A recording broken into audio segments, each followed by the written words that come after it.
खरी प्रेम कहाणी. मयंकचे राधावरचे प्रेम.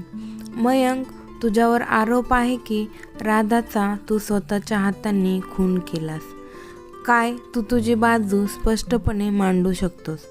हो जज साहेब, नक्कीच मांडतो, पण त्यासाठी मला सुरुवातीपासून सर्व हकीकत सांगायला हवी. न्यायाधीश, परवानगी आहे. धन्यवाद जज साहेब. राधा माझ्याच कंपनीत जॉब करायची, बँगलोरला. ती मूळची पुण्याची आणि मी बँगलोरचा, आणि तिथेच आमचं प्रेम जमलं होतं. तिचे आईवडील एका अपघातात गेले, याचा तिला जबर धक्का बसला. तिची मनस्थिती प्रचंड बिघडली. त्यातच तिला पॅरालिसिसचा अटॅक आला आणि तिचे हातपाय लुळे पडले.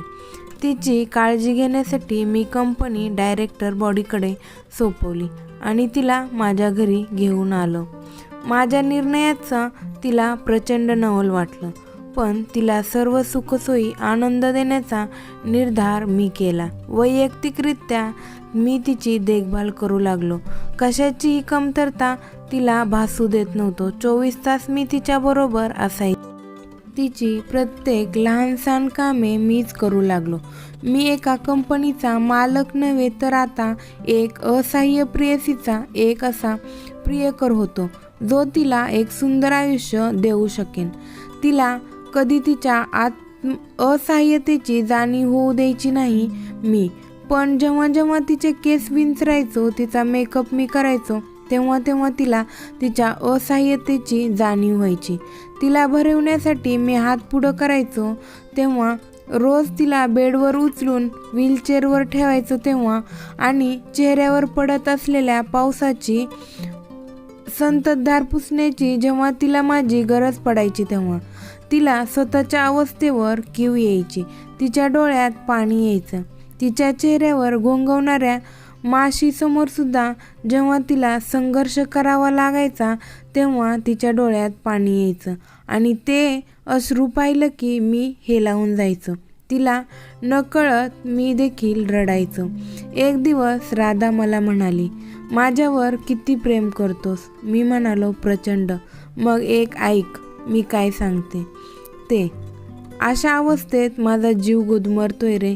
क्षणोक्षणी माझं परावलंबित्व माझं खच्चीकरण करते.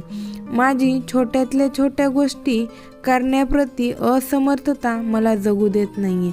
रात्रीचा चेहऱ्यावर झोंबवणारा थंडगार वारा जेव्हा मला नकोसा असतो, तेव्हा चेहरा झाकण्यासाठी सुद्धा मला तुला आवाज द्यावा लागतो. माझी अवस्था पाण्यातून काढलेल्या माशीसारखी झाली, जी धड जगतही नाही आणि मरतही नाही.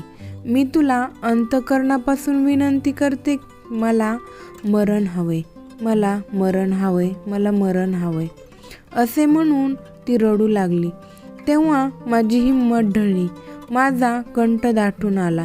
प्रेमाने तिचा हात मी हातात घेतला, पण त्या स्पर्शातलं प्रेम समजण्याइतकं प्राण तिच्या हातात नव्हतं. मी तिची इच्छा मान्य केली आणि तिच्या इच्छेनुसार इच्छामरणासाठी न्यायालयात अर्ज केला. खटला चालू झाला होता. बातमी मीडियापर्यंत पोहोचली. सर्वजण तिच्या इच्छेला एक मूर्ख मागणी म्हणून आपल्या आपल्या चॅनल्सवर दाखवू लागले. हा मुद्दा तेव्हाच थांबला जेव्हा राधाने मीडियाला एकच प्रश्न विचारला, तुमच्यापैकी कोणीही माझं आयुष्य फक्त अर्धा तास जगून दाखवा, मी माझी मागणी तात्काळ मागे घेईन. कोणीही तिच्या या वक्तव्यावर पुढे सरसावले नाही आणि या बातम्या यायच्या थांबल्या. पण खटला पुढे चालला आणि एक दिवस न्यायालयाचा निकाल आला की इच्छामरणासारख्या कोणत्याही प्रकारच्या कायद्याची आपल्या संविधानात तरतूद नसल्याकारणाने ही मागणी न्यायालय फेटाळून लावत आहे. आभाळ कोसळलं. होत्या नव्हत्या त्या आशा हवेत विरून गेल्या. राधा आणि मी या निकालाने पूर्णतः हादरून गेलो. यानंतर राधा माझ्याकडे पुन्हा पुन्हा मृत्यूची मागणी करू लागली. मग एक दिवस मीच तिला तिच्या इच्छेनुसार एका इंजेक्शनचा ओव्हरडोस देऊन दाटल्या मनाने तिला मृत्यूदान दिलं. ह्या इंजेक्शनाने कसल्याही प्रकारचा त्रास होत नाही. ह्या इंजेक्शनचा ओव्हरडोस घेतल्यावर माणसाला झोप येते, पण त्यातून तो कधीच उठत नाही. काय चुकलं माझं?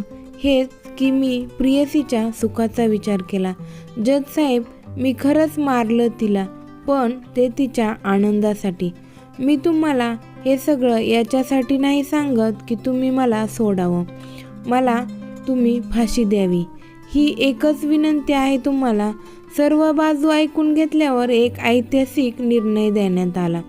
मयंकला फक्त आणि फक्त 6 महिन्याची कोठडी देऊन सोडण्यात आलं. पण दुसऱ्याच दिवशी बातमी हाती आली की जिथे राधाचा मृत्यू झाला होता तिथेच मयंकही मृतावस्थेत मिळाला. त्यानेही आत्महत्या केली होती. शेवटी त्याने न्याय केला होता, आपल्या प्रेयसीच्या सुखाशी देखील आणि स्वतःच्या प्रेमाशी देखील.